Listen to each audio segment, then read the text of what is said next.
Now we're just gonna be kind of like now we're live, but now we're just kind of like talking in the background with a stream starting soon logo up. Very professional. Oh, I do that all the time.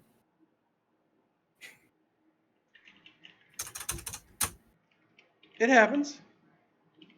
I should really make like a beginning scene where I've just got like the cameras up, not actually showing anything again. What is that dinging? Is that you dinging? That's not me.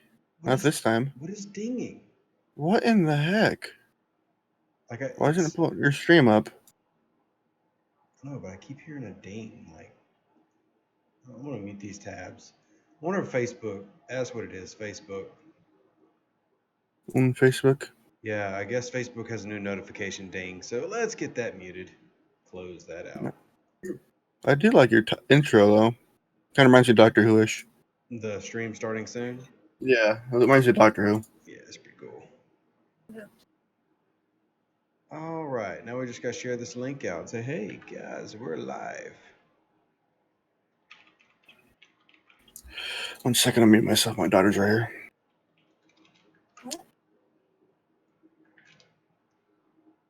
Doo-doo-doo.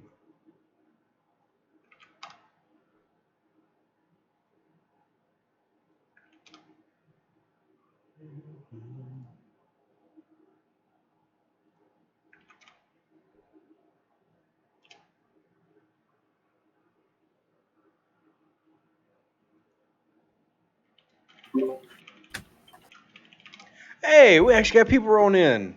We can go ahead and turn the screen on. That actually matters, which is the game. Does it? Does it really? Doesn't they want to hear your voice only?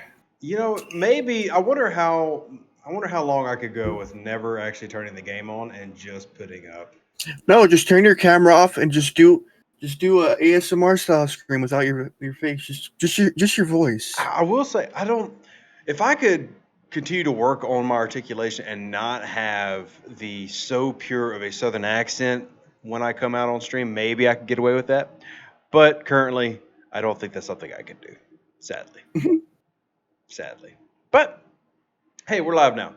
We're live. So everybody, welcome. As well, I want to. Lazy O said YouTube money. Yes, yes, YouTube money. We always love YouTube money. Let me get that out of the way. Oh, did somebody just join You the know stream? what you should have did for your intro? What's that?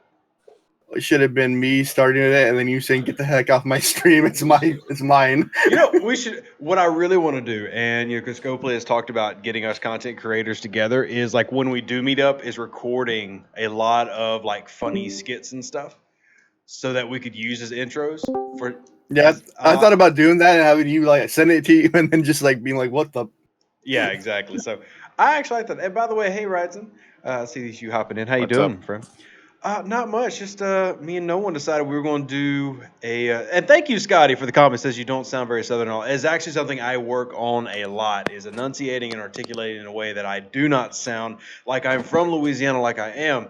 However, I can assure you, I am. So I just want to do a stream about the Content Creators Program, what it's like, what we do, what we don't do, and I guess just have a chill stream in the middle of a Sunday. And if y'all have questions, of course, everybody's welcome to drop questions in the comments section and just enjoy life. And Ryson, your mic is feeding back. Sunday. Yes. Ryson sounds like he's doing the ASMR, but in a not a good way. Like he's literally chewing on the microphone like nom nom nom. No, that's me typing. Hold on, I'm gonna mute myself. No problem. So hey, Captain Morgan. Hey, Mike Richardson. Scotty, Lazy Oaf, which is actually our friend here, Brett, and yeah, there's everybody. So yeah, Brett, I'm aware that Soul stole my name. In fact, I actually got some raid footage last night because one of the guys that we just strongly dislike on our server, at least I strongly dislike based on things that he's done. We got to raid him last night because he decided to turn his name into something he should not turn his name into, so he got banned. Ouch. Yeah, but that's funny because, and I'm gonna turn the sound off here. We ended up getting to raid him. Well, it's hilarious because the guy I'm helping raid the base with is the guy who stole my name. So I've got to play in the background there. You can see Soul Rev Deuce here raiding this base with me, and yeah, I thought that was hilarious. And then it turned into just a major cluster of high level 30s attacking each other and enterprises and intrepids, and it got a little squirrely. So, but it was still kind of funny to see my name as I was rating somebody and rating with them. So, Dang, Rev just made 270. oh 250 snap! maybe. I see it in Canadian, man. 30% for life. Appreciate the love, fam. Look, we'll take any love that we can get. Whew. Well, you know I'm all about the love here, so I got to get your 70% YouTube commissions up. Oh gosh, man, I'm sure they'll be thrilled to know. Google will be so happy to learn that you were helping keeping them in Well, business. I own Google stock, so I mean I gotta like get the Well, then bottom line out of yes, it. then you're just helping your dividend. Does Google even do a dividend? That's exactly. Get Okay. the capital gains up and be happy about life. Oh man, we just went into a whole first world, first class type discussion here, and everybody's like, "What do they mean? What's a dividend?" It's Good Oh, morning, sorry. Hugo. I'm gonna shut up now. it's what our poor folks don't get. We don't get dividends. I know they exist. That's about all I can tell you. Mike, hey, great stats. Good to see you, man. How's everybody doing this morning? And by the way, I see Gregor hopped in, our friend over across the pond and deep inland. How you doing, Gregor? I'm fine, and it's a brand new day. I'm on vacation. You're on vacation. Day and That might explain why your microphone sounds like it's being talked through like an AI synthesizer. Your connection it might is. not, yeah, your connection might not be the greatest right now. It's my normal voice. You Oh, now it don't sounds know. fine. It was just Discord, so like you probably had a bad latency at the moment you were trying to talk before. So, hey, Misty, how you doing? And Dion, glad you enjoyed the videos. And we've got the one coming out for tomorrow, just for all those who might or may not be curious, is going to be similar to the one where I made about how to crew your battleship. We're going to work on how to crew your interceptors. And actually, we have to do a little bit more this time because there's new officers that are out. So at some point, I'm going to have to go back and like redo a lot of the officer videos. Not all of them, but so much has changed just in the, 7 months I've been doing officer videos now. So how to crew videos have really changed too. Well, they need to change. So no one, how has being a content creator been for you? You want to know my honest opinion? I want to know make sure it's PG before you say it opinion, but yeah. How it feels like to be a content creator that's not sponsored by Scopely? Well, Oh, I do my.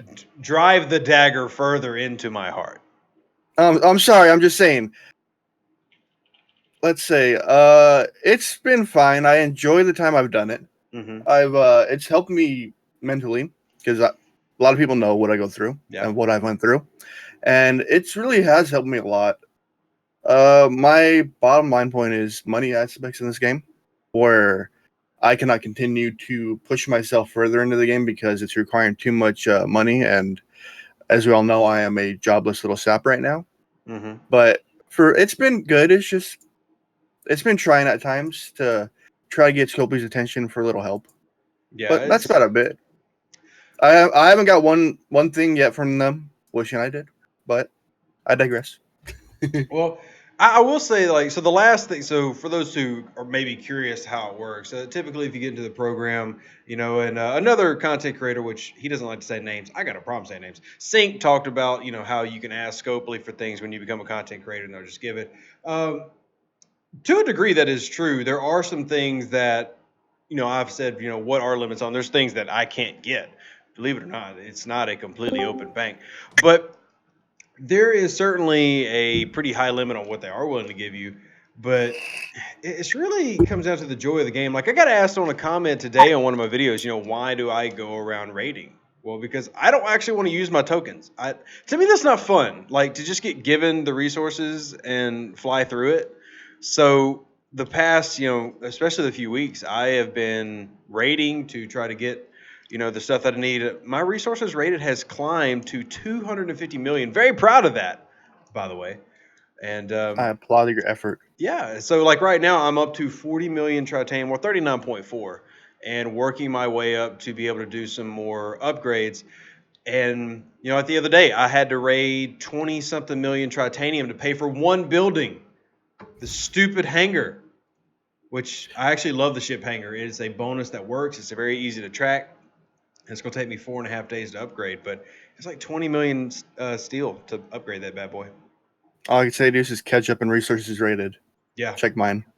Yeah. Look, I'm working on it, man. I really am. So I found, though, that once you get Horizon, getting that resources rated number up is so much easier, obviously, than if you had an Envoy. And Atari's helps too.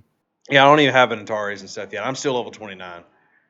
Yeah, mine Atari's is only tier 3, so it can't get in mini bases. And Mike, I see your question, so I will answer that. And Darren, just to answer real quick, the way to get command badges right now, but I will go ahead and warn you that the drop rate on these is extremely low, is that you need to be in your faction store. And once you've reached the appropriate level, which is associate, you can get the Federation, Klingon, or Romulan loyalty pack 2s.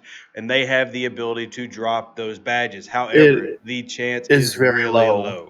Really low. One of the guys who watches me, he's opened 300 and hasn't even got one yet. Yeah, it's a very low percent chance. But that's how to do it. Or you can do it the Scopely recommendation method and go buy a pack in the store. That's the Scopely recommendation method. Which now I got to scroll through 1 million packs to find. There we go. So yeah, if you go buy a $100 Federation pack, you get 2 of each badge. There you go. Thank you, Grant. I do plan to keep it up. So, like for me, and just to give an example, you know what? I'll throw this up there. I don't care. What's Panic gonna do? Kick me out? So I'll show y'all the last email date I sent for stuff. I got a problem showing that. I don't know if they'd like me to show that. I got 4 or 5 out and I got 0. Oh well, okay. So I'll say my email has gotten answered. All right. So the last one. And what I'm gonna do is I'm gonna take a screenshot so you don't see like I was told to email him for a wish list and over a month ago and I got nothing.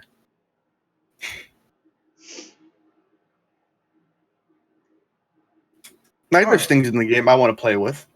Yeah, so like here is a screenshot of like when I can put his name out there because homeboy named Dunzel decided to put Panic's name out there. So July 11th was the last email I sent, and actually July 11th was the night that I sent the winners of the trivia night, which means, hey, we need more giveaway nights, Scopely. Don't forget about that. It was a great idea. People loved it, and then we haven't done it since. But we will be doing more giveaways. Panic has already promised me he's on vacation right now, so we will have another giveaway coming up. But like for me, it's been I don't even use the tokens I currently have. Like I said, I want to go around rating for the stuff that I have.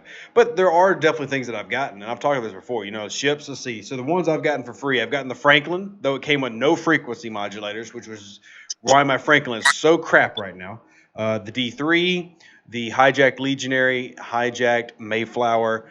The hijacked ships are, unless you are a skin collector, which I am in basically every game, they're not worth getting, honestly. The D3 is I want one. Yeah, they're worth if you like the skins. It is... No. I want the Legionary to replace my Kamari. I don't care if it costs me blue plutonium, because I got 300 of it. I mean, it's... For that purpose, sure. If I was you, man, I would just grind Bortus parts, honestly. I am grinding. I'm 1 million away from being positive into the clings. Yeah. I've already shaved off 1 million in over a week. So the Bortus is so much better than the Legionary by like a big wide margin. So absolutely. And so don't forget, the Legionary has additional disadvantage. It's a little bit weird.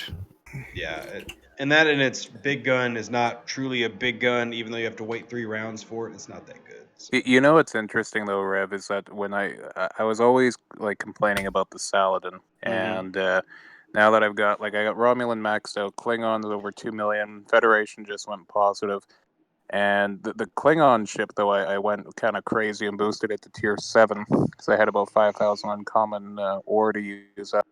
And I'm not wasting money getting the Augur or Enterprise at this point, not with the tier 4 ships a few months away.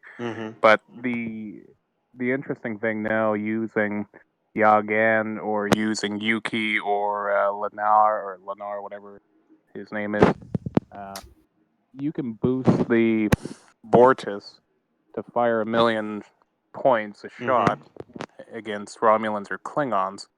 And if you have I have Nero maxed at Commander and a bunch of other blues with high health, so it's about 16.5 or just under 17,000 health I can get on it. And Bortus is a very powerful battleship compared to everything else.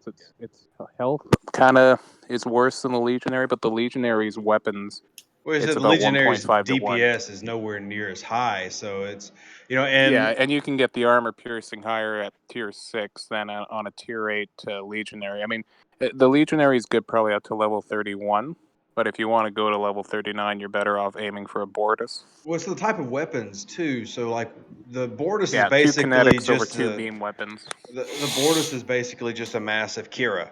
I mean, that's really what it is. It's got a lot more hull. It's a battleship version of the Kira, and that means it pairs so well with things like hull breach, which me and Gregor just talked about that in the podcast. The hidden bonus to hull breach and boosting the criticals with that, and with all the new officers, it's really helping offset some of the overpoweredness of things like the Saladin. The Saladin is still a little bit OP because of the Harrison It and is, stuff, but I mean, the other thing though the is blood that and like honor and even now, everything has really I don't helped with even that. care. I don't have Harrison anymore. Like you throw in a tier 8 Centurion against the Saladin, and Harrison can't do squat against it, especially if you put the Kirk, Spock, or Uhura build on it, and you have them at high levels. You won't have to worry about the Saladin as much anymore. The Saladin basically is hoping for a one-shot critical, and I was testing this with a few members or high-level members on my server, and it only shot 1 out of 50 times a critical hit against the Centurion. So I don't know if that's a programming thing, but you would think because of the Gorkon, Kira, and Harrison setup, it would fire at least 10, but it fired 1 for 50 on its first shot on critical. So I didn't understand that programming, but who does? I sent that in as a complaint, but then nobody's really said anything about it. Well, I mean, CS is definitely not the dev team, so that's not going to get you far. Let me answer some of these questions here in chat, then we'll resume here our kind of like our round table here in the Discord. Sure. Misty asked, what do the badges do? The badges are for officer upgrades. So tier 4, I believe, is where you start needing badges. Either that or the tier 5s. I actually don't have them yet because my officers aren't that high. But for upgrading officers to a certain point, you're going to need those command, science badges, etc. And that is why they are lusted after so hard, especially by the free-to-play guys who have grinded to that point because their drop rates are so low, they aren't able to progress their officers even if they have the resources, and that's why it's become kind of a bottleneck. Brett says, what's the best advice for level 26 struggling to get resources to level up ships? Kumari and North Star can be crazy expensive, and 99% of the bases on his server barely have anything worth rating. So basically from levels 22 to 26, before I got the Horizon, I focused on Envoy rating taking 100K a pop. That's all I cared about. I would break with the North Star, and then I would take 100K. And it was tedious. It was time-consuming to get the amount of resources I needed. But I would simply find bases, for example, like level 20s that had 180, tritanium. And I would just kill that because those bases are still semi-common. Everybody gets focused on looking for the big ones. Like, I want 2 million tritanium. And the big guys like me find those quick, and we hit them with our horizons, and we drain them fast. So, best advice is piecemeal. Just piecemeal every base. Don't even disseminate it. Just piecemeal it. Find every little base you can, and just pick them apart. And I'll tell you, all you can do. The best places to look is in the G2 systems, from everywhere from Nelv and Frifa and Zaman and stuff below, all the way up into Lycia and Obolent and Astrida, because that's where a lot of these players play. A lot of the level 20s and stuff, they're still grinding some of that 2-star, because it seems like everybody, even on all servers, rushes still. So they're level 20, still trying to do things like upgrade envoys and everything, so they're still living in those systems. And, when you start getting level 26, you are living in a lot of, Klingon space and Fed space, but sometimes it's good to just sit down and farm these low guys who rushed. So. All right, next question. Is there a way to be positive with Romulan and Klingons? They attack me, and I'm trying to work it so you're good with all factions. Well, there is not an easy way to be good with all factions. However, you can dual faction grind, and if you want to do Klingons and Romulans, then the first thing you need to do is go kill a bunch of Federation people, and I mean a bunch of them. So head over to any Federation system that is within your level. Maybe you want to head over to Voss or even just stroll on into Vulcan. and pick you some freighters. Federation freighters Federation traders are the best way to do it. And you'll see that you'll get 10 Romulan points and 4 Klingon points for a level 20. The higher level in those ships you go, the more you get. Obviously, the more difficult they will be to destroy. Now, this will tank your Federation rep, but as we talk about building up 2 reps and then maxing, which I know Ryzen has done, is the best way to do it, because once you hit 10 million, they lock, and then you can always go back and fix the one that you tanked. So if you want to be Romulan and Klingon, just kill a bunch of Federation and then do those missions. So. Yeah, the for me it was kill a bunch, like Romulan for me, and then you go kill a bunch of Romulans, and your Klingon gets the 2 times accelerator and Federation's 1 time boost. It's tedious and it's going to take weeks. Yeah. And you should at least be hitting level 33 to 35 if you really want to get there. Well, I'm doing 31 through 34s, and it's taking me. I've shaved off $1 million a week. Yeah, for Klingon, it took me 6 days to get 2 million, but that's because I was also still having to do other things. Mm-hmm. Yeah, I'm starting it is very tedious, so it is not for free to play. Like with the amount of costs, No, it's gonna cost you 16K lat alone to get it out of the negative 2 mils. Yeah, it's a take your time thing, though. It's it's a paradigm shift with, doing it from the free to play. Like for me, I could continue to go. I could probably go ahead and hit, the higher levels. I am sticking with Consort and sticking right under that 1.25 bubble right now, simply because I don't want to deal with the harder stuff. So it's a balancing act. But once you get it to, the key though is keeping them even. If you keep them even, your 2 factions, it's very easy to progress them together. If you do not keep them even, it is a pain. So if you had Associate on one and Consort on the other, it is a pain because one's going to start eating at the other. So keeping them even has got to be your goal if you're going to do a faction round. Even if you start off from the beginning, if you're going to get one to 5,000, get the other to 5,000 the exact same day, and just make sure. And the way that Scopely has actually made this a lot easier is with the reputation events. So once you have positive in both, you should see both reputation events. So like a lot of days, I will join only the Federation event, because I kill Romulans. So this allows my Federation to catch up to the Klingon once it gets a little bit too far ahead. And that is a big help. The only drawback to that is I have way more Federation tokens than I do Klingon tokens. Something else I noticed too, I was playing around with this for the last week, so I was bumping up and down my Klingon faction, and there is actually a trigger where you can get other dailies to pop up. So you know how your Klingon or Federation mining and kill ship factions have those set limits and tiers within the daily events? Mm-hmm. So if you actually purposely go down and then go up just before the next event or cutoff time, you can actually get 3 instead of 2. So right now that's what I'm doing with Klingon. Now I'm sure me saying this, they're going to try and fix it, but if you are trying to boost your faction, if you have noticed, things that happen on my channel tend to get fixed. So sorry, everybody, I ruined your background tiering. My bad. Well, whatever. It's not a huge amount, but if you are looking for a source, I mean, it's part of the game at this point, so it's not really cheating. It's just the game doing it itself. So, yeah, I'm sorry. I took away I just screwed over players. I took away our background tiering, and I went from being a hero to a villain really quickly. But hey, but all those people who learned it happened. It's all practical content, right? Yeah, like you bring out and you state the obvious. I think that's why a lot of player base appreciates you for doing that. I certainly do.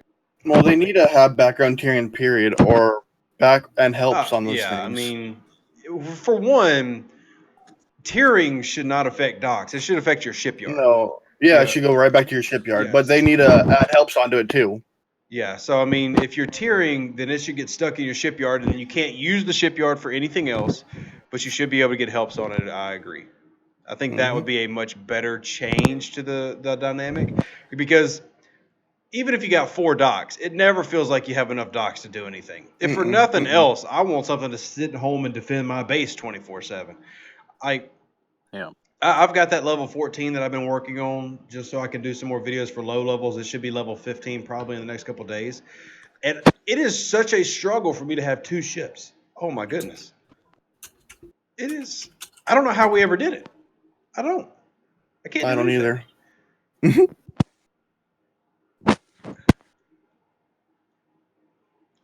need loot.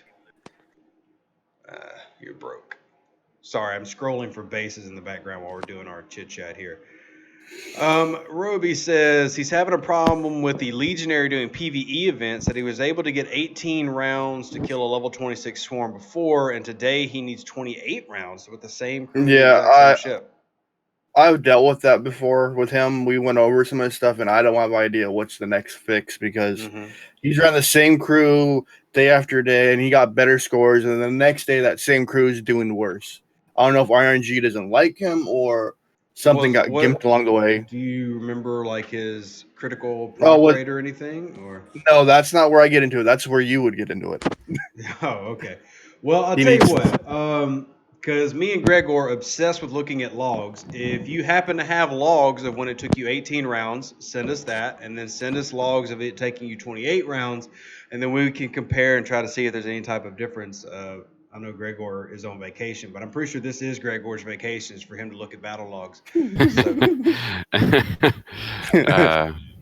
I would be more than happy to take a look at the logs and see if we can find any discrepancy. But to my knowledge, nothing's changed in terms of mechanic of the game.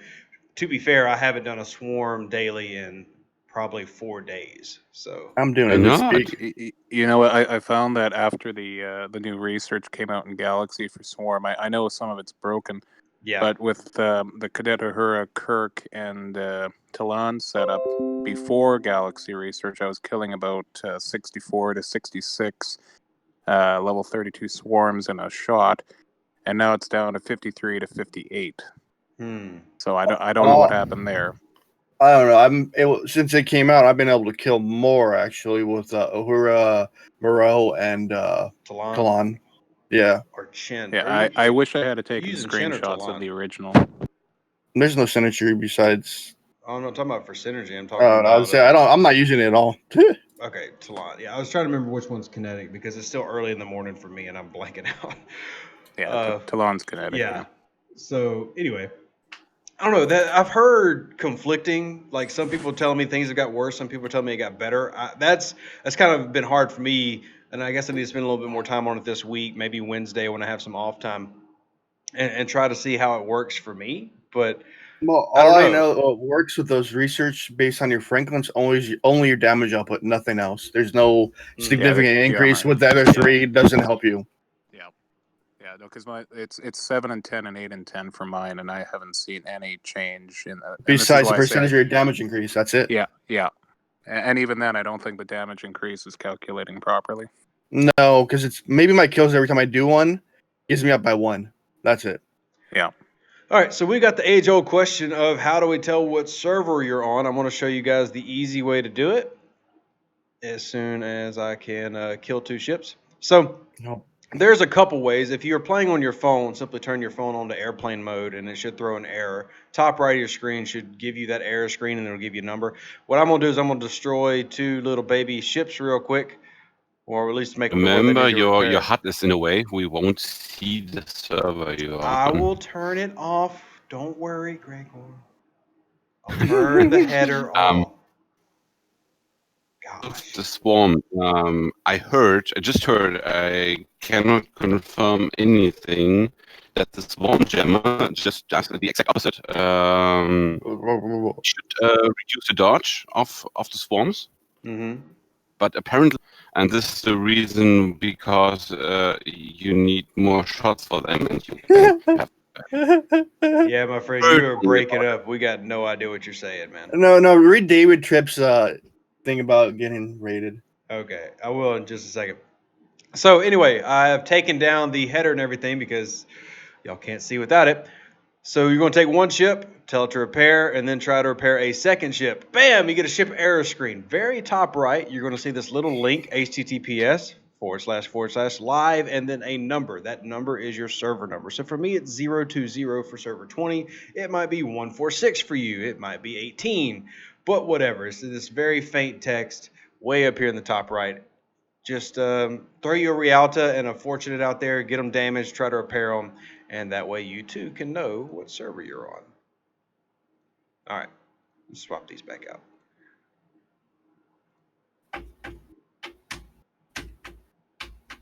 Let's see. David says, "How can I stop all high level? Oh wow, I'm in here too. One-shotting my base all the time. I can't get my resources down, and I keep forgetting shields. I'm only level 22, and low 20 suck, but I'm not trying to rush. Well, I commend you for not trying to rush.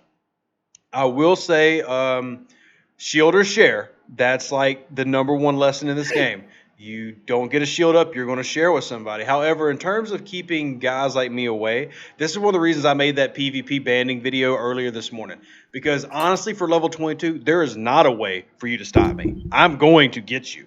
Now, I might get you in 2 hits instead of just 1. The only way to stop me is if at level 22 you had maxed out your Kira and had already gotten your Vocalus up pretty high. And then maybe if you had a really good North Star, you could stop my Horizon from coming into your base. Odds are, though, at level 22, you're not stopping me. And that's one of the issues that I have, because I feel like for me, with the Horizon, I should not be able to just come in and whack-a-mole you. But that's kind of the state of where things are with the PvP banding. Last night what? Winged Saber smacked. Oh, he got you? Bubble. He's breaking up too. Oh, man. Great stats. You breaking up on the mic, man. Better. Nope. I heard Wing Saber smashed you, which Wing is... I didn't realize this until the other day. Wing is now the strongest player on our server at 8.6 million power. It was Sulu for a long time. But one thing, dude, David, if you're forgetting the shield, in all terms, that would be your fault. You have to learn to keep your shield management up. If you cannot, then you are letting your resources go on your own behalf. And I'll also say this, David. David says he says he has shields but forget them, and when he has a few 100 million in resources, it makes an attractive. David, look, if you have a few 100 million resources at level 22, you are what's known as a whale. You're spending a decent amount of money. There's no wrong with spending that money. First of all, you don't need that much resources at your level. There's literally nothing you can pay for at that level that requires that. So I would recommend you slow your spending down a little bit. If you don't want to do that, though, if you're spending money, slide your little finger over to the shields right now and start buying a crap ton of them. Because if you have anywhere near that amount of resources, not only am I coming, the entire server is coming for hundreds of million of resources, man. It costs me 30, 40 million a part. Target. Yeah. And just to put it into reference, it costs me 30, 40 million a part on a ship. Not the ship. A part costs 30, 40 million. Yeah. So if you're sitting there with, a couple 100 million, we're coming to visit, buddy. So you get that shield up. Like I've said in my videos, personally, if you forget to shield, that is your fault. If someone raids you, same for me. They're not responsible for what you lost because of your system, how you forget to shield. It's not their fault. You have to shield. It may sound like a messed up thing to say, but that's the nature of the game. That's the whole point of PvP, though. Like, you're basically spending the cash to get a copious amount of resources that you're not going to need till like level 29, level 30, and you are then basically inviting all the sharks to come in, and basically a tier 9 Horizon can kick the crap out of you. So yeah, like you either shield or you got to buff up your Ox crew or something. But even the then, Ox crew does help. I'll be honest, because where my Horizon is at now, which is I think 365k out of dock with a basic augment crew on it, unless your base is pushing about 500 with 3 ships, I'm getting through. And I'm taking 850,000. So you just have got to shield. That's really all there is to it. And I would also say, and I know Scope was probably always, look, don't spend that amount of money to have that amount of resources. You just don't need it yet. Yeah. You just don't. And if your shield management isn't good, then don't spend that kind of money. Yeah. I mean, because you're only going to get frustrated and you're not going to get refunded either for that. I mean, if you tell Scopely, hey, I got raided because I didn't put a shield up, they're going to be like, well, here's some more packs. So yeah, it's like saying, hey, I messed up, I'll still buy more. Yeah, that's kind of saying I want to take it slow, but here's 700 million resources in my base, but I really want to take it slow. Well, if you have 700 million resources, I'm just kind of throwing out a number here. It really doesn't matter to take it slow. You can go and afford to buff up. Yeah. If you don't buff up, then that's going to be gone, and you've wasted, say, $1,500 and Yeah, if anybody drops that amount of money, they need to go ahead and power level up as high as they can go and spend it. So, or send it to the content creators so they can use it more wisely. Wow. Look, I did have a friend who was quitting. He actually ended up coming back to the game, but the reason my Horizon got upgraded is because he was level 33, and he said I could drain his base because he was leaving, and he had about $1 billion. But my Horizon at the time could only win, and then it would go down to about 5%. And I was taking like 500,000, so it wasn't worth it. That's why I dumped so much into my Horizon. And then he decided he didn't want to quit, so I never even got to raid the base and get all the loot out of it. But yeah, miners are the most important thing in the game. Just a reminder. Give you some real questions, real quick. Does it matter what server you're on? It doesn't really, but servers have a vastly different level of activity. Like my server is extremely active. The constant state of war has drawn down some of the activity, but it's still, I mean, you can see by our resources rated. I think we've got like 25 people with 1 billion or more rated. If you look at our power levels, where I'm at almost 2.9 million power, and I'm not even in the top 160 of my server. And for some servers, I would be one of the strongest people on the server. On this server, I'm a fly. So, it depends simply on where you're at. We have a friend here in our Discord named Marty where his server has like 60 active people. Like you can go into 3-star systems and put whatever you want on there and it's never going to die just because of how his server is. So that's one of the reasons server mergers are coming, because while there are some servers like mine that are extremely vital, there are some that have completely almost died off. So there's your question there. Let's see. Can I help with officers? You have a Max Fendra looking to farm Federation space. Which officers should I be using? If you're using a Fendra to farm, I'm assuming you're talking about hostiles, and I would run the basic hostile set, which would be Cadet, Uhura, Kirk, and then Talon or Shin, depending on which hostile you're taking on, energy versus kinetic weapons. But anybody I'm outside your base. Disagree there? You're outside my base? Oh, yeah. Oh, hey, buddy. I see you're Legionary and you're sent. Yep, just wanted to say good morning. Oh, good morning. Don't make me kill that Centurion. It's tempting. You wouldn't do that. You love me too much. You're not down. That and I got a 15 hours left on the shield. It's not worth it. Last night I was trying to raid Waterdale, and then when, because on our server, anytime a raid happens that's decent, IA and First are going to be there like within about 20 minutes. As soon as I got there, I was like, look, guys, y'all can have it. I'm done. Y'all quit trying to kill me. I backed out. Because Behringer came and parked his Intrepid in his Enterprise, like right next to my base. And then from the back was sending his... From the back was actually funny because he was sending all 3 of his ships. He couldn't hit me. Like, he can't kill me. But he kept sending all of his ships at me. And barely doing any damage, because his best ship is his Centurion at 840. But with 4 ships in dock, he's going to slightly hurt my Saladin. Slightly. But he just wanted to keep blowing through some resources, I guess. Ooh, my Saladin criticals are up to 750. It's so yummy. I'm having a hard time finding a crew to help defend against the Saladin. Okay, so if you want a Saladin crew, the problem with the Saladin is you're still going to have to deal with that first shot, and if that first shot kinetics, you're going to be for a long haul. However, there are some officers to help you. Those officers would be the ones that now allow you to go against Federation. So like Merrick, the Romulan Patriot, her level 1 ability is to increases the damage against Fed ships, and then you also have the Krell, which is the Blood and Honor, which increases damage against Fed ships based on crew defense as well. So you can boost your stuff really, really high. The benefit that would give you is it would lessen the amount of rounds. So if you can beat the Saladin in 3 rounds, you're going to usually win if you can survive that first initial punch. It's the 4th round where that big gun attacks that last time that usually kills off the Centurions. Not really a way to super effectively kill that Harrison level first shot, but if you use Merrick and Krell, especially together, that's where you see all these screenshots of Rialtas going against Federation ships that are like 1,000% stronger. Because if you level those officers up, they give you a massive damage boost. Massive damage boost. Did you ever try to? Did you ever try to have a Thaler or something in the background, so the Centurion, the Saladin will always attack the battleship first? So the shot gets wasted into this little ship. He's talking about from a PvP standpoint, but yeah, in the base you should always have at least 2 battleships. Yeah, like the Centurion will give you probably the most, if you can get a tier 8 against a tier 8 Saladin with a Kirk, Spock, Uhura setup, then the Centurion's going to mitigate 59% and then take out about another 25% of the critical hit shot. So if you're doing at least $80,000 to $90,000 or dollars damage per hit against the Saladin, it's going to take a bigger beating.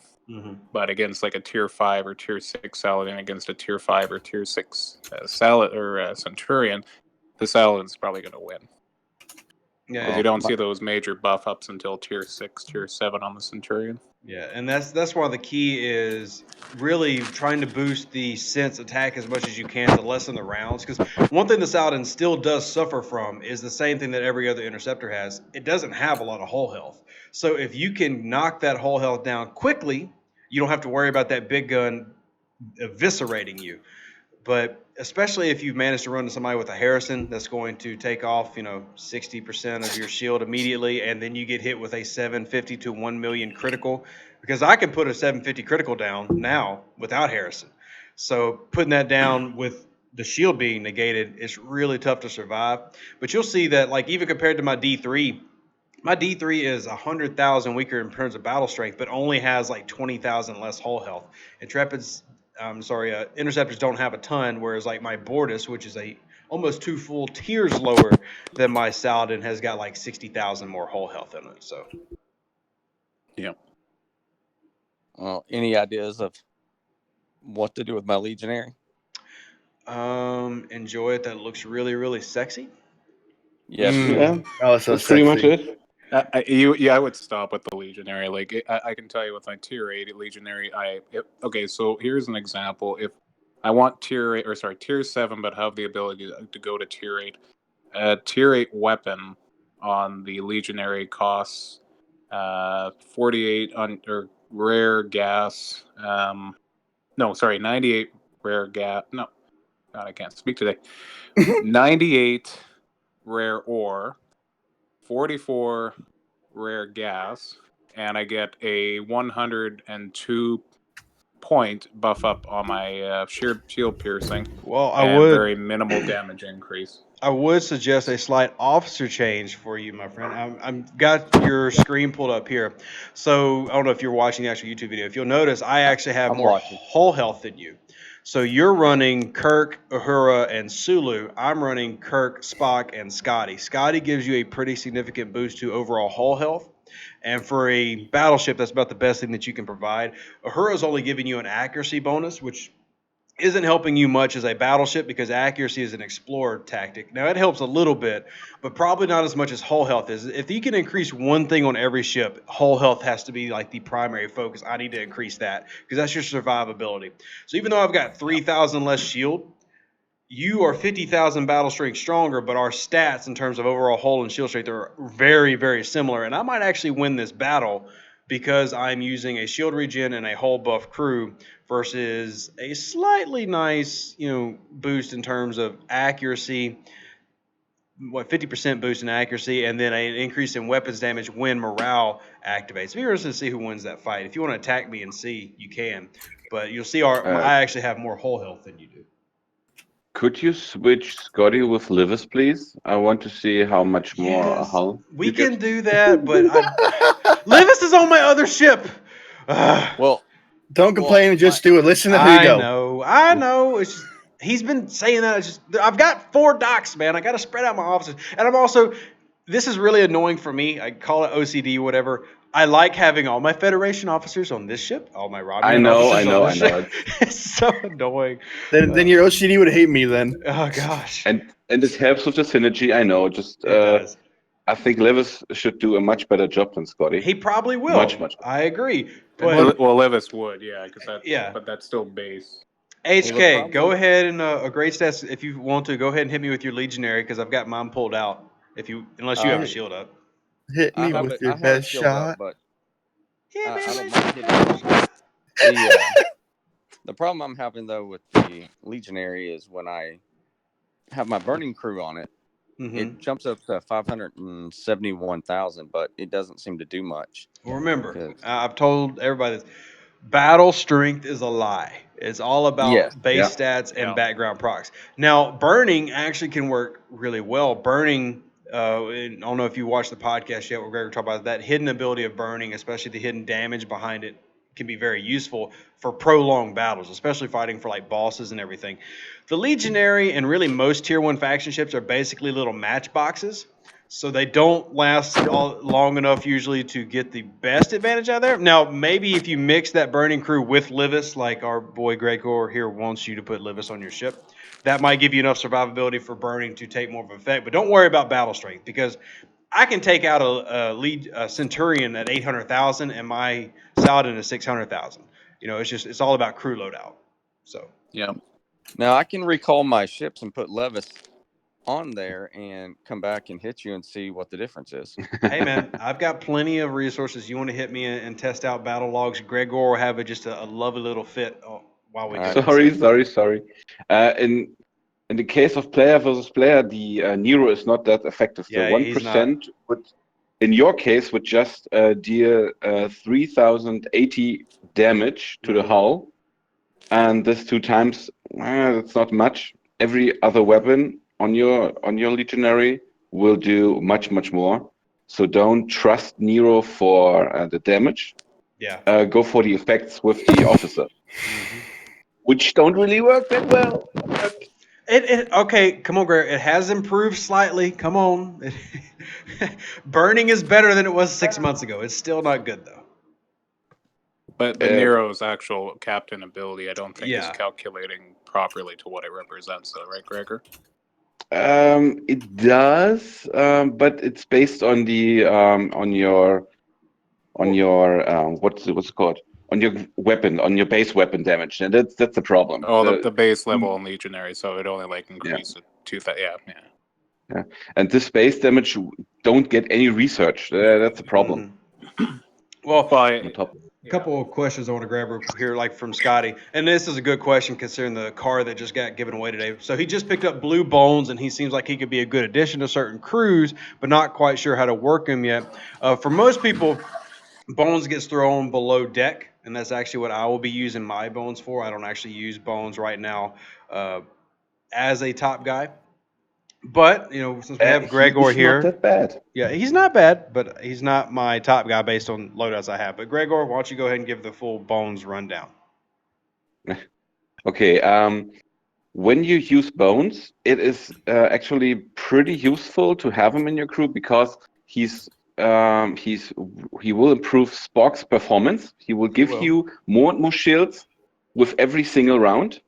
And when you put him as your captain, his captain ability, I'm a doctor, not a blah blah blah, has the effect that goes up to 50%, but you never use it at 50. You use it at 42 because you need 2 kinds of science officers, and you can use him to give Sulu a significantly improvement to his weapon damage with energy.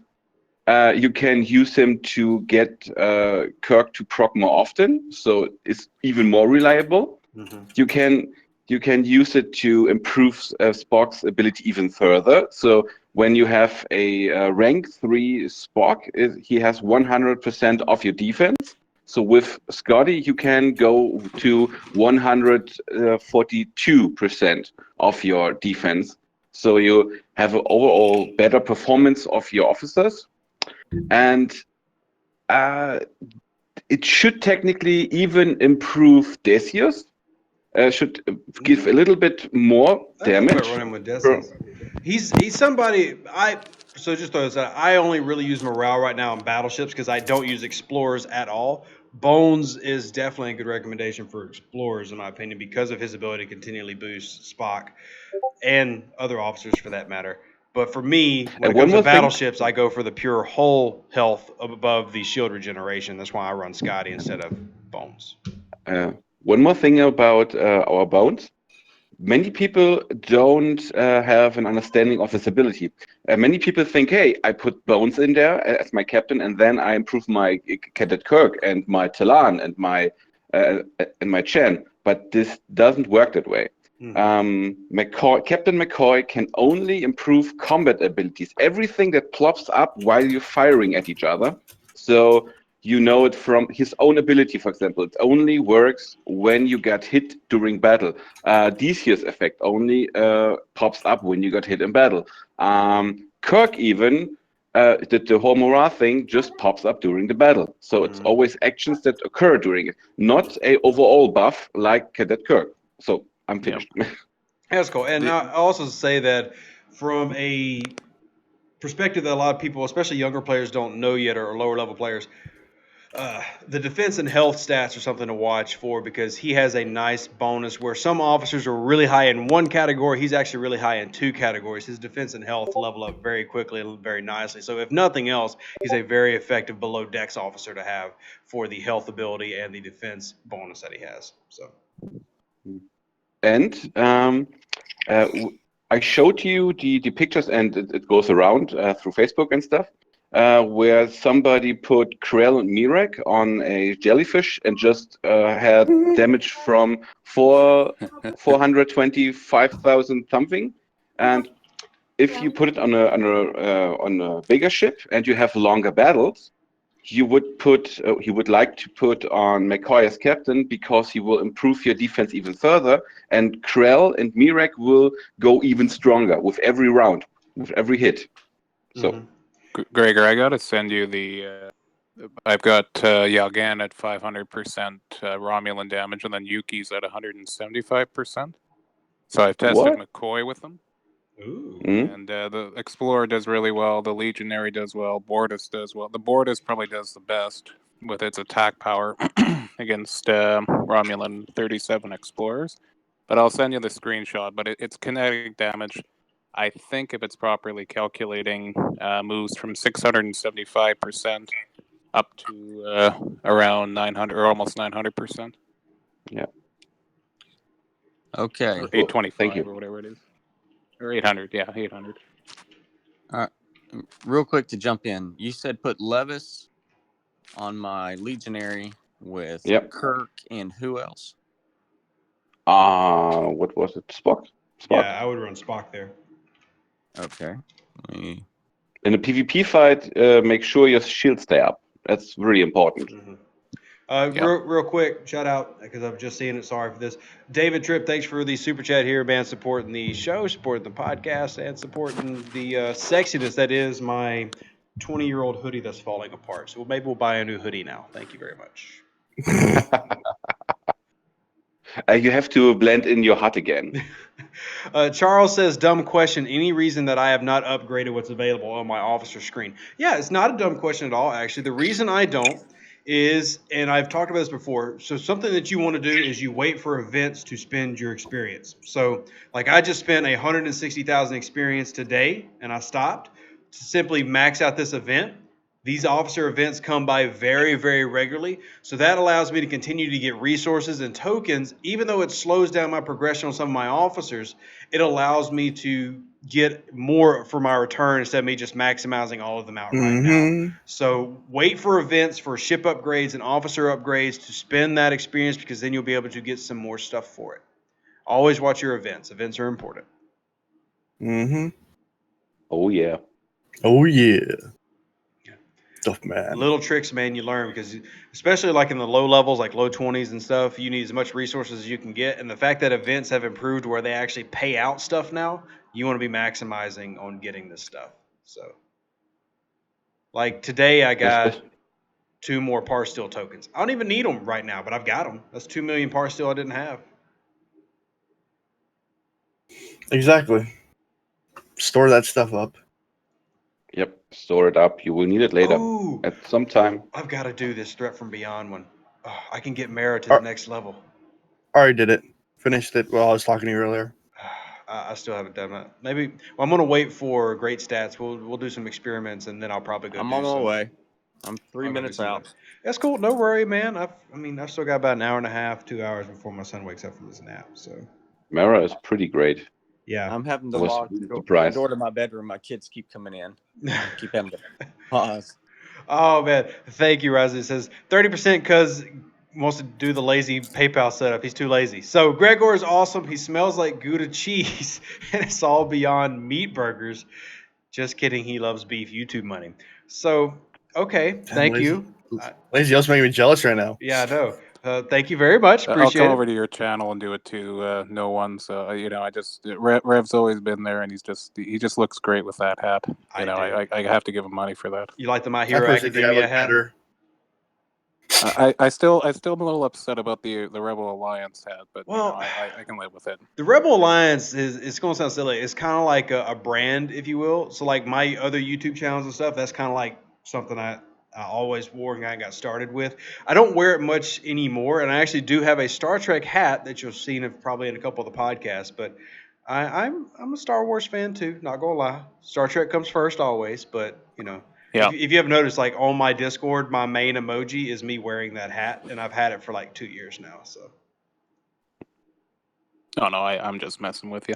No, you're not. You seriously hate the hat, and I'm telling you. No, I sarcastically hate the hat. It's too late. Sarcastically You already hate the said hat. it. You already said it. Okay, whatever. Charles, thanks for stopping by, man. Appreciate it. If you have any questions, feel free to hit up any of us, not just me. I mean, if you want to go over to NoOne's channel, he just hit 500 subs. We're trying to get him to 1,000. So anybody wants to go help him out would be greatly appreciated. Also, check out my Discord, which link is in the comment section below. Laromi, thanks for stopping in, man. He says he's halfway through station level 29 with resource tokens he saved from officership and station events. It is a great strategy, especially if you are really, really patient and you wait for double events. Like technically, this is a double event. Wait. What's patience? Yeah, I know. I can't qualify for these anymore because I've reached a level where I simply can't compete with the spenders. But especially low 20s, I was able to do double events where I was able to qualify for the timed officer events, the ranked ones, and the regular ones. So like on double events, I would not only get my regular rewards, but then I would come here and maybe get like rank 2 and get a crap ton of UC and stuff that comes in the ranked events. So definitely watch those events every day and save your resources for those events. I promise you it comes in handy. Yeah, I'm ranked 3 currently in the limited time officer event. So jeez, how much have you spent? I actually can go look and see how much you spent. My goodness. Well, here's an example on my server. So we have a limited. I'm gonna probably try to get second or third, but I threw in one upgrade on Gorkin because he's like commander. So that's 2.6 million, and I think I'm still 4th. And then the last night's event, I think I was at 7.6 million, and I was 3rd. Mm-hmm. Jesus. Well, yeah, it gets really, really stupid after level 28. Well, yeah, because that's the thing. Well, yeah, I'm I'm banded with high levels. So I mentioned Wingsaber, the highest power player on our server. So when I brought up the limited time officer event like 30 minutes ago, the top person has spent like 1.5 million experience. He has already dropped 11.2 million officer experience. Yeah, and there's still 4 hours. And you know what's the crazy one too is the limited time ship events. I'm like, oh well, look, I can actually participate because I upgraded. Like I have two Franklins, and I just got mine to the second one to tier 8, and I'm like, oh okay, I can drop 65k thing. Oh, I think I'm going to do really good. That's a big hull boost you got there. Great stats. You see that, right? That those little negative numbers now in the officer end, the limited ones. Check the one I posted. Check the one I just posted. Whoa, that's a lot of more. Negative 52, negative 6, and then negative 31, up 22. Wow. That's random. I've never seen that stuff there before. Yeah, Grace says, I don't know if you've went and looked, but you now have 336,000 hull, and your shields went up 3,000 as well with that one officer change. Yeah. Yep. It's improved greatly. Well, run it against mine. Let's see what happens. You should win. All right, here I go. Woohoo! Pew, pew, pew. Look at these battleships slowly fight each other. Yay! They're dancing, okay? They're dancing very slowly. Very slowly. All right. Oh, yeah. Let's go ahead and start this repair, and let's check out this battle log.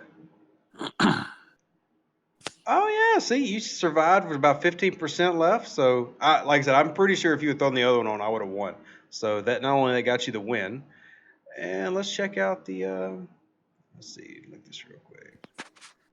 What level is was Livis there, like lieutenant or lieutenant commander? That's what I am pulling up now. He's given a 40% boost, so I think that's lieutenant. Okay, so he's lieutenant. Yeah. Yeah. And let's pretty high up. Slow.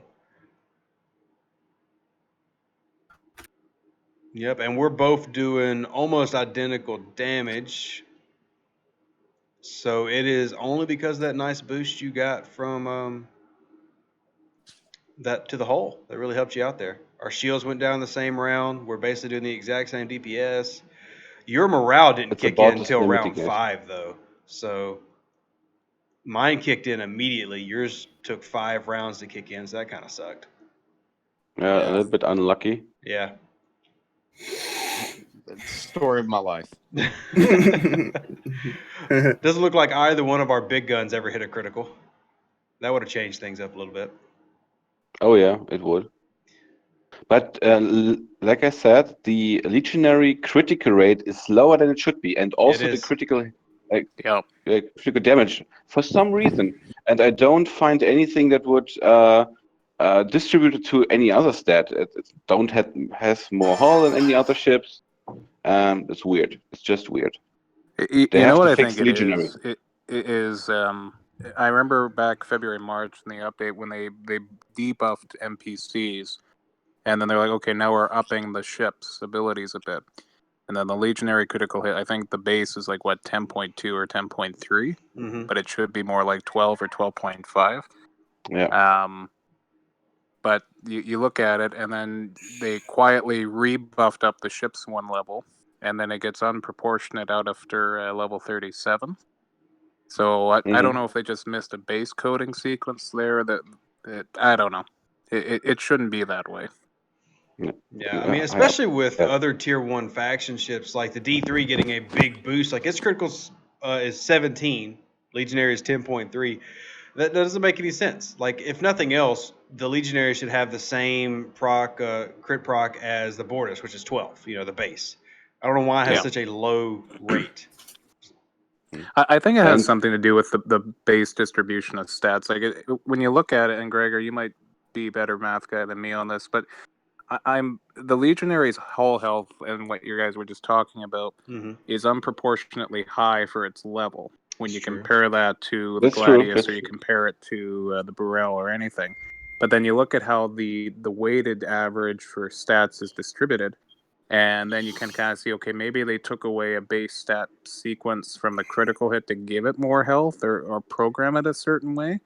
Well, because there's really never been any explanation. With that is, I mean, it definitely does have much higher hull than typical, even for battleships, but its DPR is so low, even compared to other battleships. Yeah, no, that's what I mean. Is I think, and this is why Scopely and customer service panic, everybody, nobody, like even the developers I've talked to, they all stay mute on this subject. They don't ever want to talk about how the ships are programmed. And it's like, well, okay, great, but if I'm going to buff a ship and you still can't acknowledge what's happening, then what's the point? But Panic did admit in public chat, and FYI, I have the screenshot of it. There is supposed to be a rebuff of ships potentially by December, after the next big update came up. So which, if y'all been listening, I've been saying that was coming because G4 is coming. Yeah.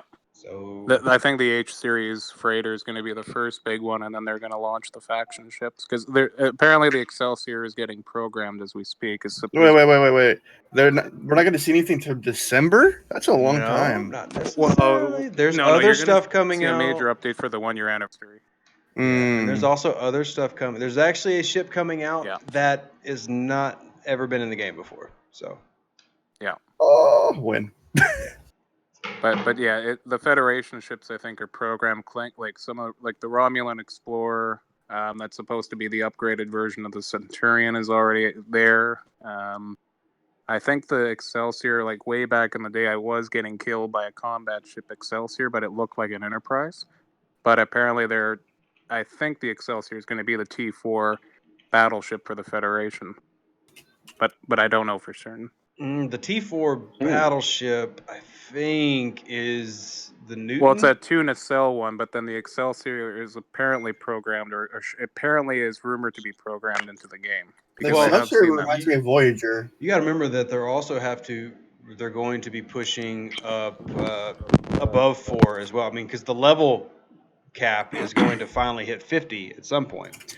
So and I think it's going to go all the way to 100. because if you look at it, I think they're capping the officers at commander for now. I'm willing to bet within 2 years we're going to see captain and then maybe admiral added to I'm sure that's going to be a thing. Mm-hmm. And you look at some of the high level neutral space or faction space, and it's level 70 to 79. Mm-hmm. So I think the intention was there. It's just that it never got programmed. Yeah, there's definitely a long term vision there. It's just how long is that vision going to take? Because they even talked about it in the podcast with Dunzel that Panic did, that there's a lot of stuff that they wanted to put in the game that they backburnered for whatever reasons, and now they're starting to actually come out with stuff. And Armadas is part of that. I mean, Armadas has been coming soon for over almost now it's 2 prepare. years. It's coming soon. Yeah, and prepare means it actually is prepare, coming. no longer coming soon. So, it's prepare. And so one thing I could say about what you guys are talking about future content stuff coming along the way, the problem is, and the caveat is, how long can you keep your players interested in the game before your player base dies off, before you can introduce that content? Well, and how expensive is it going to get? Because Well, it's to already get play question. up at level 30. Well, I believe everything's going to get cheaper once 40 comes out. Yeah, I believe the rest of the leveling's going to get a little bit easier, then the 40s will become your new 30. Yeah, that's exactly what's going to happen. But I will say they've done a good job in recent months of keeping everybody interested with the new events, the new content. Besides the filler events, they're not a company with something to keep people more enthralled while they're going on. Yeah, but everybody uses filler events. I mean, that's everybody. This is not an anime episode. Well, it is. It's a thing I don't like is the old stuff. The programmers are so busy creating new content, they have no time to fixing old ones, like all the officers. I agree. Yeah, so many officers are still broken. 2,000% agreed. They can hire another team and more people. They've made enough money off of us to continue. Yeah, they did. They went and bought Digit. What do you mean? They did hire another team. No, they pay for Deuce. That was enough team as is. Oh God, I wish. Yes. But yeah, he's a cheerleading squad. Everybody said, "Hey, Scopely's making all this money. Why don't they hire more people?" They did. They went and bought a company that made the game, which is why you're getting all this content now. But yeah, you still have basic officers like Cadet McCoy that have never worked, and you still have Chev, who is not supposed to work against players, but still works against players. You can still use my Tritanium technique against players if you're out there wanting to pirate. Moreau is supposed to not just be 30% increase in stats. It's supposed to be up to 80%. Yeah, Pike is really also bad. Completely the whole Shakedown crew is broken still. Yeah, and even the Gary Mitchell works. Or no, sorry, he's not. He's off. Who has him? Yeah. Who has Pike? He works. No, Mitchell. Pike's useless. I saw a screenshot where Mitchell got into action, but nothing happened. So you had the 40% more damage a couple of times, but nothing happened after that. I have one with him and Carol there, Greg. I don't have a screenshot, but it did work. But it's also, but it's not. I think it's 40% of base critical hit. That not your researched or what your apparent stat increase. And again, this is where if we had a whole FAQ of what's been posted in the main Discord, you're saying maybe about 2% of content in that FAQ. You need the other 98% for anything to make sense, and that's why it's important for players to continue doing this and getting the data like you do. But we're finding more and more broken officers every day that aren't calculating or working properly. Can we just hire Hugo to do all their fixing? No, because I'm too mean on Discord. So you know. I don't know. I mean, you've seen my rants on Discord. I get a little aggressive, and you know. Angel says, "Can I share the link to the tier up trick for ships?" Well, it doesn't work anymore because apparently, because I ran my big mouth, it got fixed. So. I know, man. Why'd you mess it up? Hey, look. Be honest. I should have told you how to do it. I'm sorry it lost, but I did get my views and everything on my YouTube channel, so I'm fine. So I'm sorry. No. But that did kind of suck. Before Deuce had this video, there was a couple of them already on YouTube for quite a while. Yeah, but they weren't well known. They're not as big as Deuce, though. Yeah, that's the issue. Yeah, that's right. So that's right. And it's not a toot my own horn thing, but like they can let a video go that has like 100 views and be like, okay, nobody knows. But like, let look, I'm pretty sure that video I put out, let's see, 4,688 views. At that point, it becomes a little bit of a problem. Like, okay, not too many people know about this. We have to fix it. So that's the pro and con of my channel is I might be able to get out something and help people. But if it is an exploit or a bug, odds are Scope is going to see it too and go, okay, maybe we should fix that now. So. Yeah. It's a pro and con thing. More people find out about it, but then it got June Carol Marcus. How about somebody give me Carol Marcus? Like people say, Scopely gives me everything. I don't have freaking officers. I've still got officers like I'm level 19. Give me officers. Carol Marcus.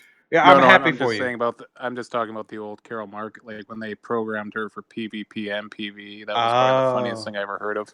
Yeah, man, I'm still surprised that got smoothed over as well as it did when they nerfed her. So I realized they did give a pack to people, but you know, again, it's one of those things that if you create it and someone's using it and you're not technically cheating, and I'm going to use the word cheating, it's not on the player's premise to fix it. It's on Scopely. No. If that's the way it was programmed, you're not exploiting. You're just using this officer's ability because this goes back to an FAQ. Mm-hmm. You do not have a proper list of what officers are supposed to be PvP, PvE, or both. So that's my 2 cents on it. I agree. I mean, that's like the Chef thing. Chef says he's for hostiles. That's supposed to be reds, but as long as he works, I encourage everybody out there, go and get extra titanium because you get a good boost. Chef, the officer ability of Chef works like intended. Yeah, exactly. Yeah, it works like intended. Unless you otherwise state or program it, you are letting that up to, like, that's basically letting anything up to interpretation. So yeah. You're not in violation of terms of service. You have programmed a character or officer. It's doing what it's supposed to do. Either you designate it or you don't, and that's have to be on Scopely. And does Scopely really ban anybody? Yes, I doubt it. That's rarely. I don't like. I've seen people run their mouths so much, and they're back the next day, day after day. We've had several big bans on like harassment, bullying, all that. Like there's one guy that was permanently banned on our server because he was basically a neo-Nazi. But no, like if you're using an officer, or at least this is my interpretation from some of the developer talks, they know, or they usually do know, that there's, I won't say an issue, but it's programmed a certain way. They just don't talk about it until they fix it. That's how it's been. It's don't talk about it until it's been fixed. And I think with Carol, hold on, because even after it's been fixed, they a lot of times don't talk about it, and then we happen to find it when we go back and look at random logs. Well, that's the thing. Like, there's a lot of things that aren't talked, and that's why I say when they rebuffed the NPC ships, I threw screenshots on Discord to say, okay, this level 35 Enterprise was like 475k. Now it's back to 622. Why didn't you announce this? No response. Yeah. But that's what I mean. Like with the Carol glitch, or again, it's not a glitch. You basically could get any ship you wanted with her within reason because you were invincible. Yeah, you were. You took away all the damage. Like, you took away all damage. So. Yeah, you threw Chen and you Carol on it, and you threw it on a jellyfish, and you could basically kill 39 bosses if you wanted, because there was negative damage. I wish I knew that. Negative damage. That's not the point, but it's one of those things that, again, here's just feedback from the player base. Tell us or give us a list. Say what's working, what's not working, what's meant for what. And, a lot of people will say, hey, this seems wrong. Or if it becomes an exploit, put it into the terms of service. Don't exploit the officers. Yeah. Well, I'll say there's, and something that I think a lot of people realize, there's not even a terms of service for Star Trek Fleet Command. Their terms of service are generic across all games. So they don't even have anything specifically set for this game or was it Looney Tunes or the Walking Dead game. And this is also one of the reasons why I made that video 2 months ago about how they need to improve their communication. And to their credit, they have gotten better at that than the podcast I did. They have. It's still not where I think it should be. I still think there needs to be a little bit more of a live interaction on things like Discord and Reddit. But I do think that things like the news channel and tab has been great. And the tab itself has gotten a lot better about pushing out information. The fact that we get patch notes again. patch notes returning is the godsend of all things. It took us like And our 6 channel months. shout outs. Patch notes are all incomplete. Hey, look, it took 6 months to always get them back, Gregor. self-test. Just be happy. Yeah. Let's not. I'm happy. Let's be positive. Positive mental thinking. Yeah, I mean, it's small steps. because you used to get patch notes on the Facebook page up until about March, and then they just disappeared forever. And then you never even really got them until well after the fact on Discord. Like an update would come out, and you'd have this random official announcement that said something like 2 days later. So things have gotten way better in that category. Sure, there's things that need to improve, but overall, I think definitely moved in the right direction. Yeah. Hey, I don't mean to be rude, but my kids are getting restless. You guys have a great day. Yeah. Later. Bye. You as well. See you guys. Yeah. So I mean, Really great input. I think there's good a lot steps. more. There's a lot more that has been done the last, say, 4 or 5 months. I think when I started right day one on the Canadian server or server 8, there was like basically nothing when you think about it, and there were so many issues, many things that weren't working, and then there's been a lot of improvement. I think where the disconnect is, and this goes back to Discord over Facebook. The developers, content creators, anyone that aside from community managers and moderators, they are watching and they do listen, but they have to be very careful what they say. And half the time they will never pop up as actual members. So they are listening. They are trying to prioritize as best they can. But I would agree with Gregor that new content is great, but you still have to fix problems or bugs that pop up that have existed for 12 months. Real. Yeah. And longer in a lot of cases, because some of the stuff that still exists has been an issue since beta. I mean, so yeah, and there are things that have been repeatedly said, screenshot after screenshot, bugs, glitch report, like everything you can name of. I think it's a lot better. There's a lot bigger push now to the management, but again, as feedback, and this is just general opinion, not saying it's right or wrong, but the feedback is you really have to fix these bugs.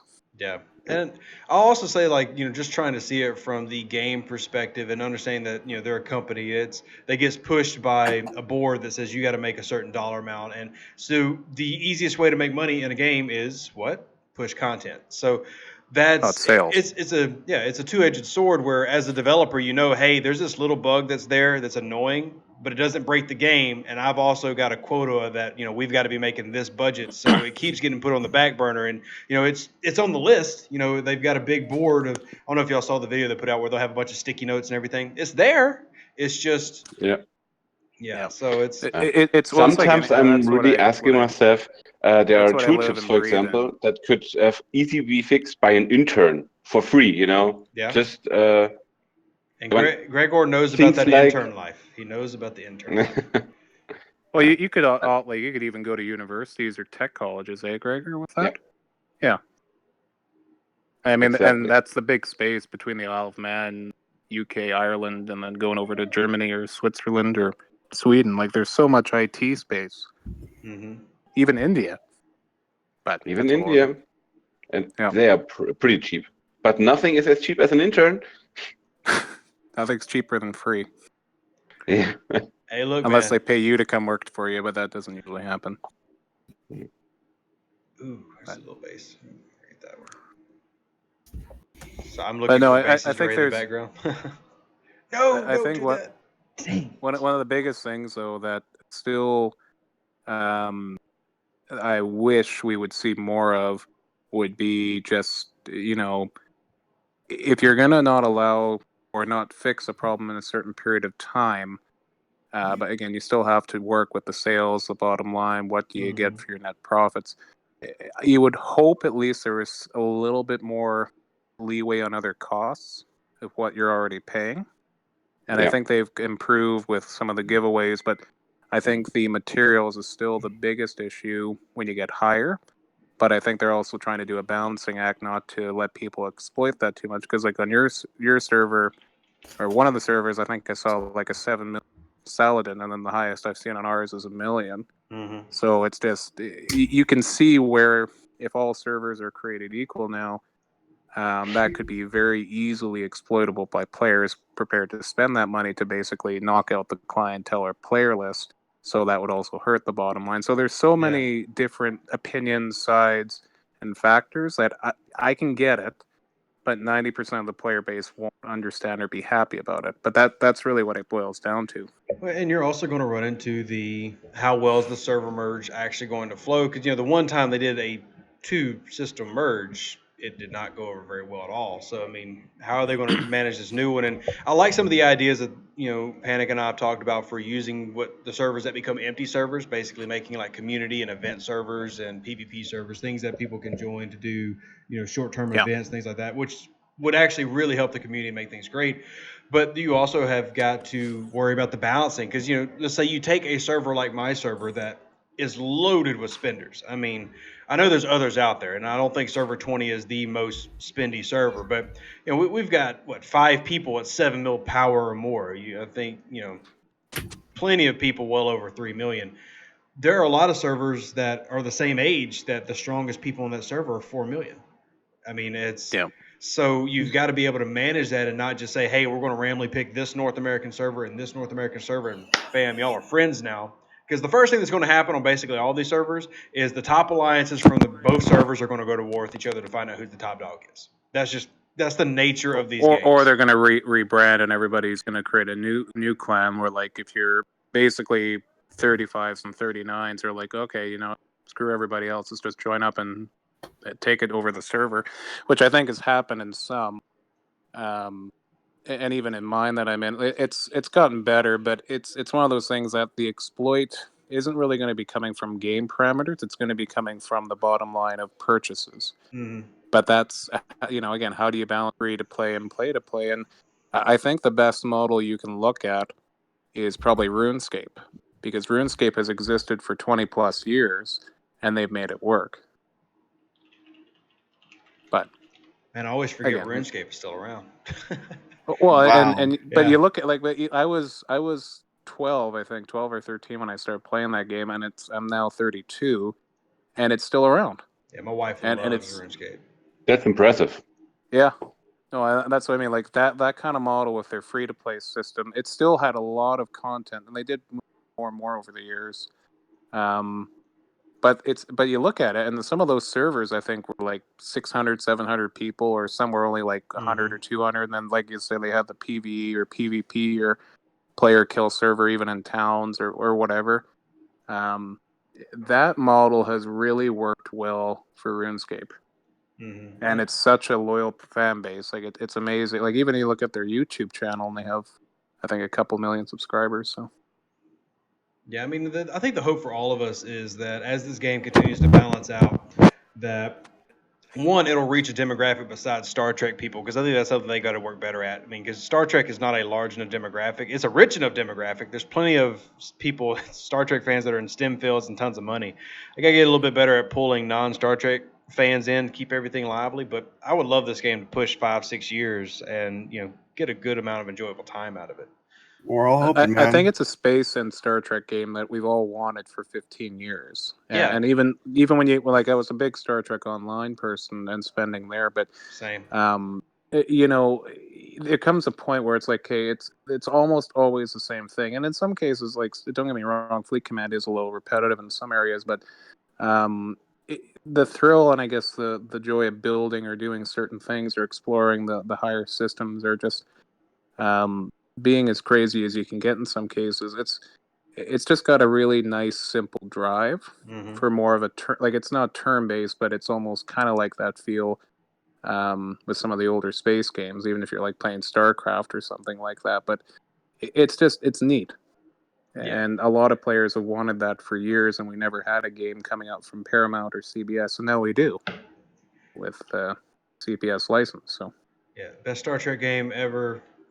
The top 2 for me would be Star Trek Armadas, the series, and then Star Trek Bridge Command. But Bridge Command mainly because the modding community was so amazing. I don't know if y'all ever. That game, like, you could look at how that evolved over, like, and it's still around. Yeah, and the modding community is still alive, surprisingly. Yeah, as old as that engine is. Yeah, and I'll dare go into the Star Wars realm for a second, just to shout out to your Rebel Alliance captain. Even Star Wars X-Wing Alliance is still around. Not as big, but if you look at how old that model and engine is, it's nuts. Well, I mean, you've also had and a lot of these space sims are getting more love to come back. It shows why this game's so popular. Like Homeworld, we were just talking about. I was talking to Gregor about Homeworld the other day. I don't know if you've ever played it, Ryzen. Homeworld is probably my favorite space sim of all time. I absolutely love it. And they just released a remastered version like 2 or 3 years ago. This game came out in '99 and like 2003. And still pulls massive reviews and money and has a great modding community with Star Trek, Star Wars, Gundam. And it's, like I said, a great space sim. And I think that's the thing with a lot of space titles, because there's not an overload of them. When good ones come out, we stick on them for so long. Yeah, I agree. Well, to interrupt you guys, I'm going to dip. I got some real life stuff to do. That's cool, man. Yeah. For anyone watching Deuce's stream, I'll unplug myself. I'm NoWonShall. I'll be live streaming later today. Have a great day, guys. Chris says, is there a Discord or a website which has tried and tested officer loadouts for different ships and hostiles? Yes, Chris, there actually is. If you watched my podcast, which I'm assuming you didn't, we talked about that Discord. One, go check out the podcast deal with Gregor, and two, let me grab you a link and invite you to that Discord. Watch the podcast, people. Listen to it on iTunes, Google Play, Spotify. Doesn't matter. You need the podcast in your life. Get the podcast.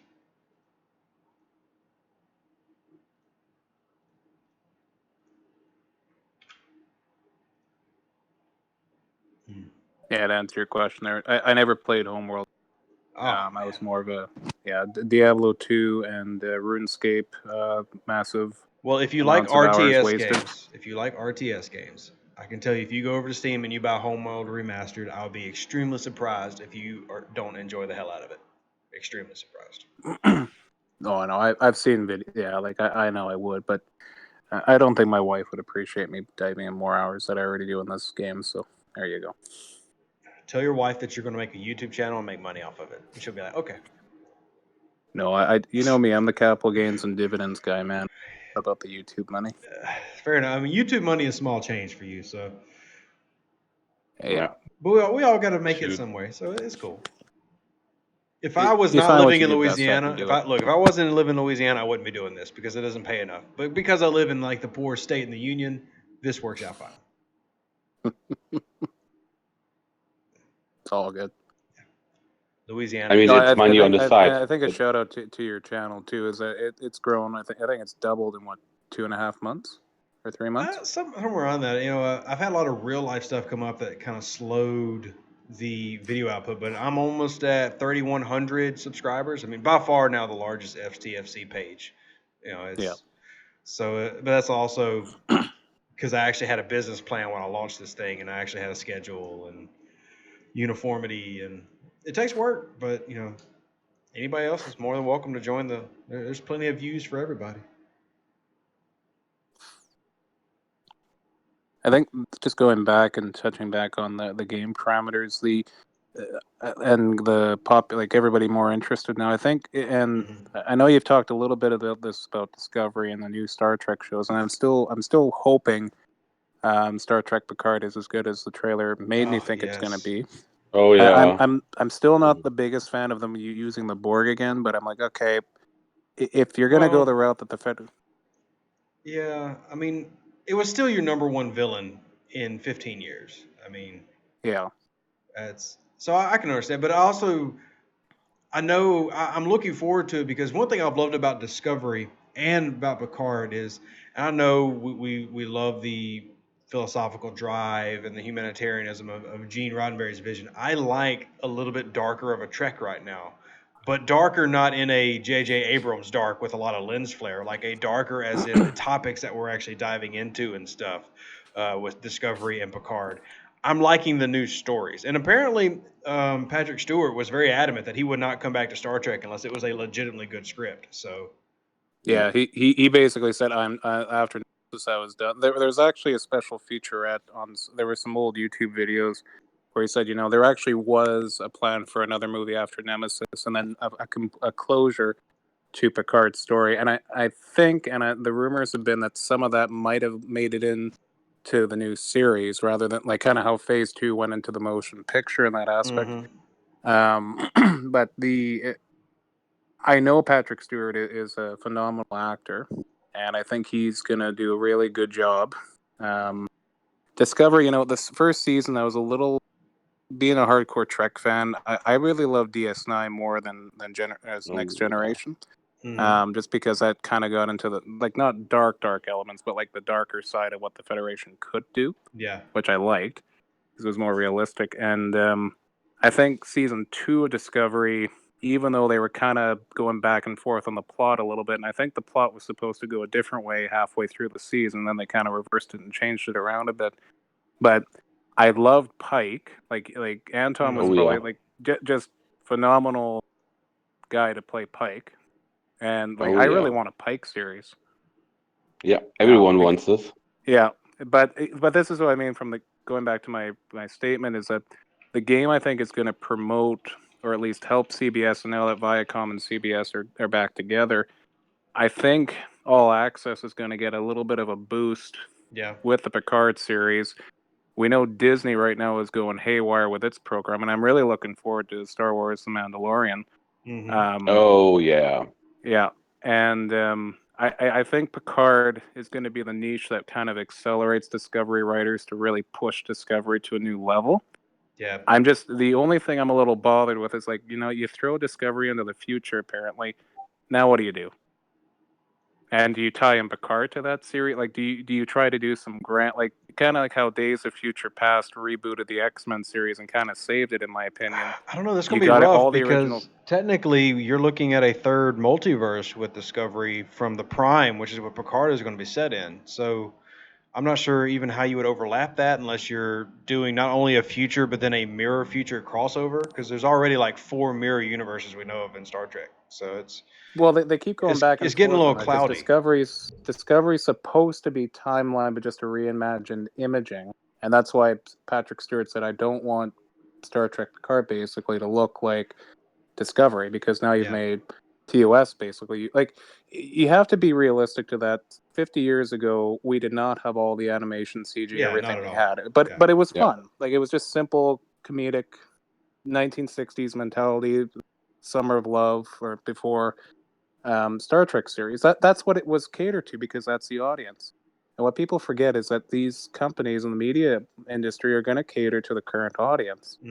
And I'm okay with that. And if you want to go back and reboot the Next Generation, do all this stuff, go for it. But just, if you're going to tie it in, make it work. And if you're not going to tie it in, then at least have some chain that links it in some way. Well, it's like, so many of the old heads, is what us young people call like baby boomers stuff, were upset about. And spoiler alert, by the way, for anybody who has not watched Discovery, the Enterprise shows up. I'm sure that's not a massive spoiler, but just in case.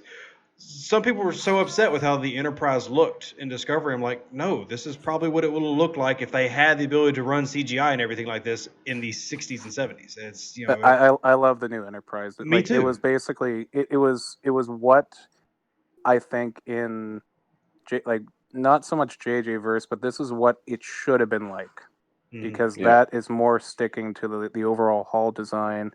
And I'm like, you can see the blue nacelle glow, blah blah blah.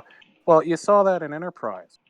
Yeah. So if you want to be like, if that was to cater now because of the advance in technology, go ahead and make it look better. Like, I did love how they did the CG and Star Trek Enterprise in the crossover.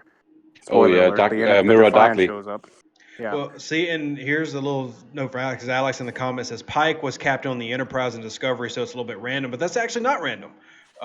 Pike was the captain of the Enterprise before Kirk's 4-year mission, even in the Prime universe. I mean, one thing about Discovery is in my opinion, they have done a pretty good job of tying as much actual canon into this without diverting too much. So I've actually appreciated the writers, especially when they had the big writer snafu in season 1. I think they've done a good job of actually trying to tie things together. The Klingons in season 1 say it look like crap. I'm sorry. They do look like crap, but it goes back to the same argument we just had. It's a reimagining of, if this was the makeup department in the 60s and 70s, would Klingons have looked like, humans with fancy eyebrows, like basically. Yeah. Vulcans. But they stuck with it during the 90s, and that was the big difference, was that they improved upon the Klingon look, but they never really changed it after Next Generation. Yeah, And then really. what they did in Season 2 Discovery, I'm okay with that as a reimagined look.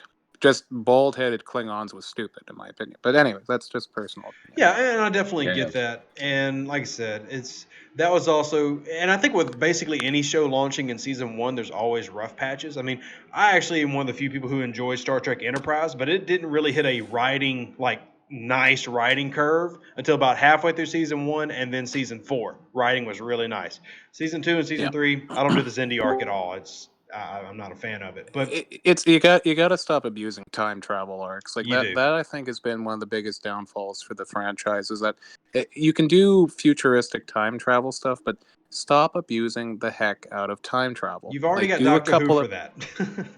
Yeah, and then he or she changes characters how many times. But I loved where Enterprise was going in season 4, and I loved how it was getting away from the time travel arc and the spoiler alert, the temporal Cold War. It could have been so much better in season 5. Even like season 4 was good, and I think it finally got its stride. And then they're like, pull the plug, done.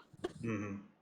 Well, I mean, by that time really it had already lost so much. And that was also when it was on what was that channel? UPS or something? UFC? UPN. Yeah, UPN. So I mean, it wasn't on a prime network anyway at that point, so it really wasn't making. No, and there was too many things going on with Paramount and Viacom. I mean, Firefly couldn't even freaking survive, and it was an amazing show on Fox. Oh yeah, I love Firefly. That's like one of Josh Whedon's greatest successes / failures at the same time. Yeah. But no, I what would be neat is to see if they do if they tie in more now that everything's all connected. That gives a lot of potential for Fleet Command potentially to see more content from the other side, and then even if you throw in the mirror universe, JJ verse, you could still do that in theory with this game. Like there's so much there's a lot you can do now with content now that they've settled and are all happy again. But I think again going back to the game talk for a second, and Gregor's point I think will always hold true. You still have to fix the things that are irritating. Yes, they aren't profitable, but they would make users a lot happy to actually use the purchased goods when they're upgrading their officers so that they work. Because how much money has been spent to upgrade these officers not work? But no argument. I think you can never lose the constantly making the actual, or as Amergan likes to say, the cost of living and just everyday stuff better. I think that's something that they have been doing.